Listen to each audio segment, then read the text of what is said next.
Hello everyone, welcome to Kanji review show. I've given up being the tough kid and I thought I'd try YouTube out. So, today we're gonna talk about the swag I got at Comic-Con, and crap! I've been kidnapped. Help, somebody help me. Hello everyone, welcome. As you can always see, I got a little Kanji-kun. Yay, Kanji! So we'll sit him there. I'm going to show off stuff I got free and purchased, in things sign. You will have to excuse if you hear things like that, if you can hear that. I mean, it's a motel, so there's people going in and out. So I have a little small collection of fans. I got 4 of these ones. The Bandai Namco booth was giving these away. These are lifesaver. Bandai should give these away every fucking year. And then the shitty Mr. Bourne's fan that tries to think you're a fan, but you're not. Who's a fan, Mr. Bourne's? That fan sucks anyway, so. And amazing how many of if you're used to going to conventions, you're probably used to having something for your badge to hang off of. I bought my last one in case I needed one, and it's a good thing because the one they did give this year, it has a nice stretchy thing here. The hook thing is flawed, and a number of people have actually lost their badges because it's designed very oddly, if you can see that properly. So. The previous year's was an actual clip, and this Adventure Time one is a more practical hook thing. And at the Bandai Namco booth again, they were giving away, well, not giving away, but if you purchase something, you got this Pac-Man one. Yoink. So on to some more stuff. After all, it's obvious I've been to the Namco booth. So I do have a Namco bag, but that's nothing actually special, obviously. But what is special is what I got with my second copy of Nitty Kuni. As many of my viewers already know, I already have a copy of Nitty Kuni. So I'm not quite sure what I'm going to do with this one yet. I probably would prefer to try and sell it. But the reason I have it is because of this. Now you might be saying, well, you already have the book. What's so special about it? I mean, you got the DS game. Why need another book? Well, that's quite simple. It's in English. It's the Wizard Edition book. They were selling the book in Nitty Kuni for $50, which obviously Nitty Kuni has been dropped down to like $30, $25 now. So, really, I ultimately bought just for the book. This is nice. It's very nice. I get to read all of it in English now, so I can actually understand the context of it. That is very nice, but it costs $50. If I can sell the game, that will at least recoup a little of that. I mean, to be honest, $50 for it. I mean, it's like what, a 300-400 page book. So, personally, I'd say that's probably not too bad, to be honest, especially all the translating and that. But moving along, with the Adventure Time thing, it had this on it, which was advertising the next Adventure Time game, which is the Explore the Dungeon Because I Don't Know, which I think was for the consoles this time instead of the handhelds, I think. I might be wrong on that. But, yeah. I have a mystery box, if you're familiar with these kind of things. What they are is they have a certain amount of figures, which are usually displayed on the box. And it can be any of those figures, and sometimes there's like a mystery system. This is for Tales, and is a character from Tales of Destiny, which is one of my favorite Tales games. The first and second game are pretty much my favorite Tales games, so. Let's see, get that back in there. I think that's pretty nice, and it's very nicely detailed, to be honest. Now, I did get to go to the tail. I did get to go to the Namco booth, and it was pretty nice. It was the 15th anniversary, and they talked about Symphonia Chronicles and Zilius 2.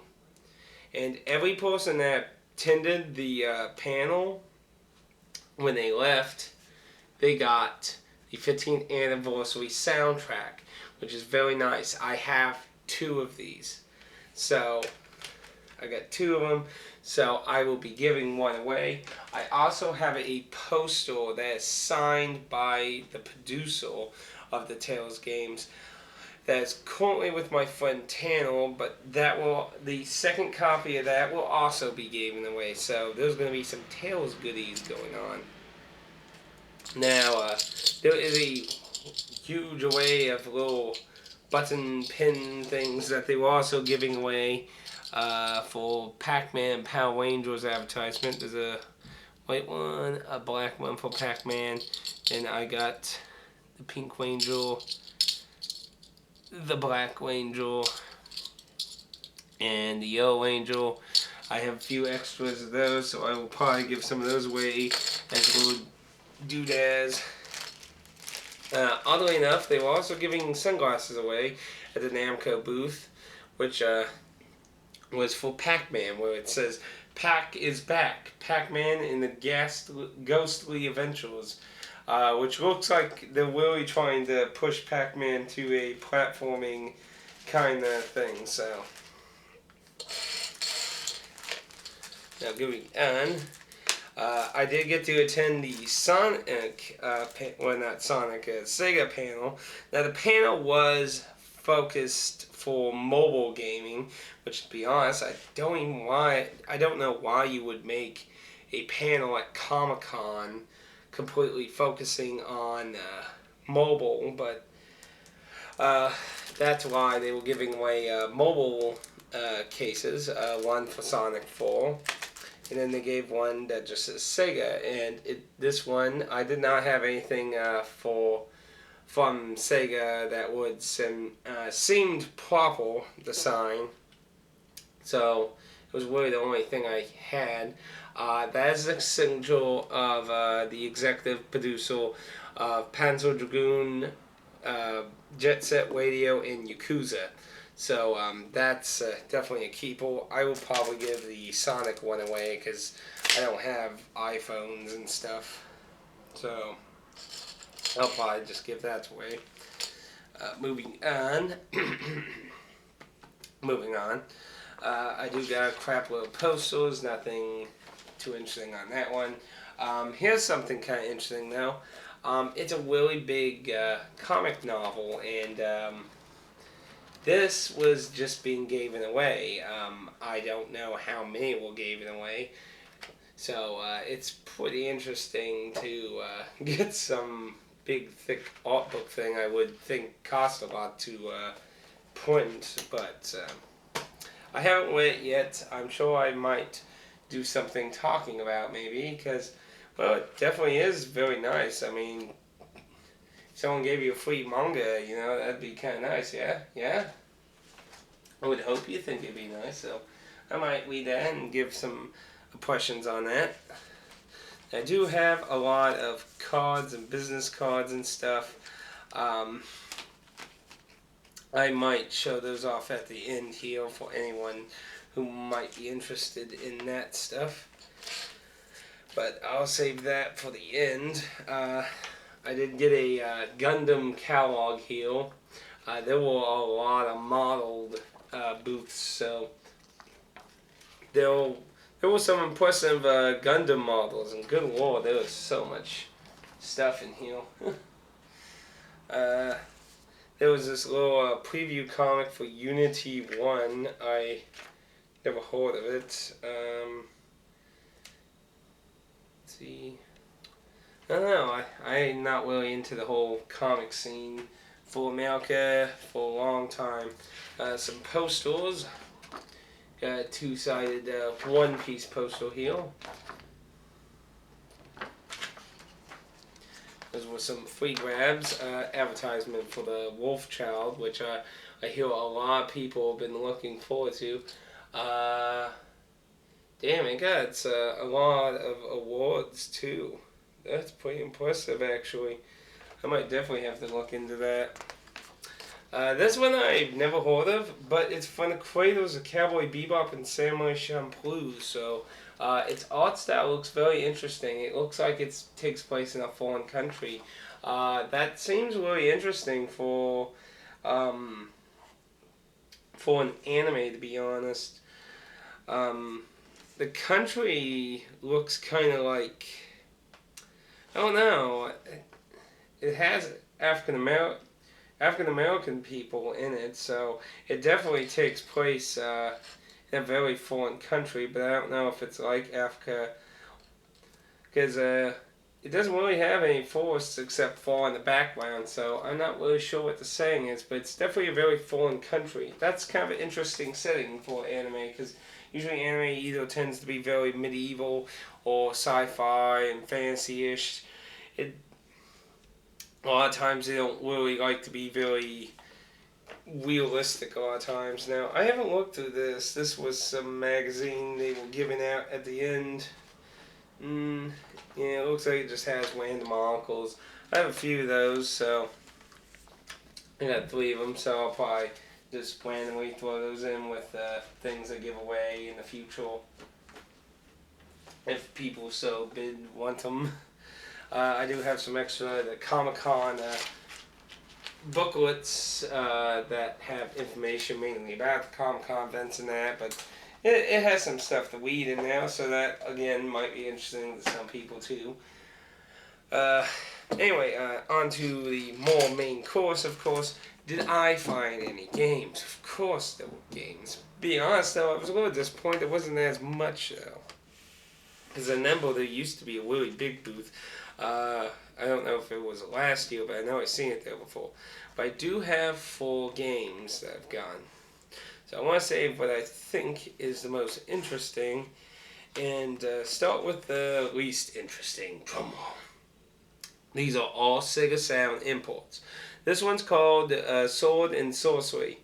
I don't know who made it, because unlike a lot of Japanese companies, the company is actually in Japanese, so I don't actually know who made it, but it is clearly an RPG, very basic looking. I've been meaning to take a peek on YouTube to see if there's any footage of it. It clearly is an RPG, but if it's any good, I don't know. Now, this is basically my second game in this series, unless you count Project X Zone, because it does have characters from the series, but Super Robot Wars F Final. This is a very long series in Japan, and I a lot of the older ones are these bizarre kind of turn-based things. It's really anything that has mechs, Gundam, Robotech, Avon Galleon and shit. Like, it's just this huge mech crossover. It's a really interesting series. I really wanted to get more in it, but we in America only had, I think, like 3 games that have come over here. And it's usually a licensing issue.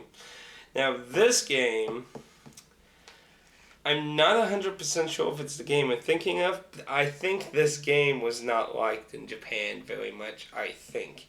It is a Shimizu game, part of the Shimizu series. It is a tactics RPG of the Shimizu series, so you could say it's a precursor to Devil Summoner then.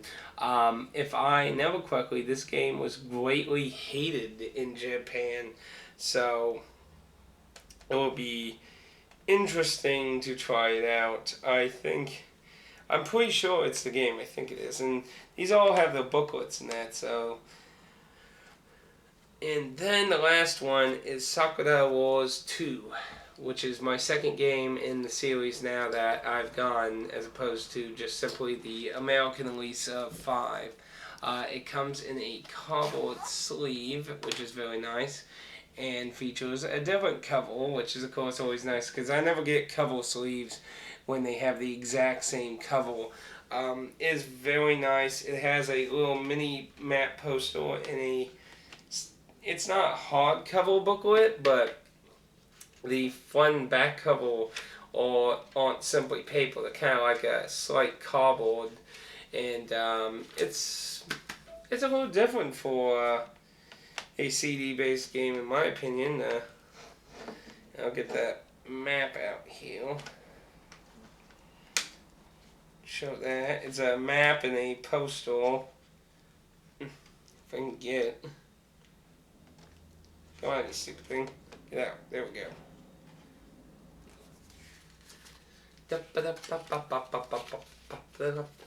Then one side we got a poster. In the back we got a map. So that's pretty nice, I'd say. Yunk, yunk. And some of them have ads and stuff. I don't really think anyone's interested in seeing the little ad things, because mainly they're in Japanese, so it's, well, obviously kind of hard to really understand them when not a lot of them have very much imagery, so I don't think it's really worth checking out. It's interesting, this cardboard slide thing is really pretty tight on here, so it is a bit worn on the corners and that, and excuse me. It's a bit worn out on the sides and the corners, but I'd say it's still not too bad. I think it's a nice find. I think it's definitely the nicest find now. Very nice to find a pretty nice copy of that. It'll be very nice to try these, especially since I haven't pulled out my Sega Sound in quite a while, though I've thought about doing it for Lunar Magical School, the last Lunar game I basically haven't been now. Now, to go through some of these ad things and that, they were handing out all kinds of shit, obviously. Some kind of Kickstarter for a horror game called Dust Eaters. Nintendo was advertising their opening thing of that with giveaways. Some kind of Nintendo Wii party. I don't even know. Urban Action Expo. Advertising another convention. Genius! The Fixer illustrated with a prologue and first chapter free. I guess that's advertising a comic though. Available. I guess that's advertising a comic. It had the map on the back there. The booth where I got the games. Does this have a website? Yes, it does. It does have a website. That is where I got the Sega Sound games, though. A little pricey in my opinion, but there's another business card. I'm just going to go through, because obviously a lot of places show off business cards. I think if this is the booth, I think it's a very simple looking card, but I think this is the booth that had a shitload of awesome looking canes and brass works and walking clock stuff. It was really interesting booth. I took some pictures of it, so I'm sure in one of the videos there will be some of that. Man, there's a lot of illustrators trying to get their name out there, and here's a Power Ranger card that they gave out at the Namco booth. Business cards are free. I have no idea what this is. I don't know. And this makes me feel very scared inside. And then this was Sega's advertisement for their booth on Sunday. And here's a game store that it wasn't at the Comic-Con, but I went to it after Comic-Con. It's a very interesting store. I recommend checking it out if you ever come to New York. It's very has a lot of unknown stuff. If you want to find a mom and pop store with a lot of interesting stuff. And that, ladies and gentlemen, I think covers everything I've gotten from Comic-Con for your pay. I didn't buy a lot. I bought the 6-sound Kanji-kun. And I also bought the Nini Kuni in the book, but everything else was giveaways and stuff. So there'll be a little few knickknacks to give away here and there. But I had a good time, and I do definitely have things to talk about with Tales, Dark Souls 2, and such. But that will be other videos. So until then, I'll see you all later. To the lose. Now back to the Kanji-kun show. What? No headbutt? What do you mean?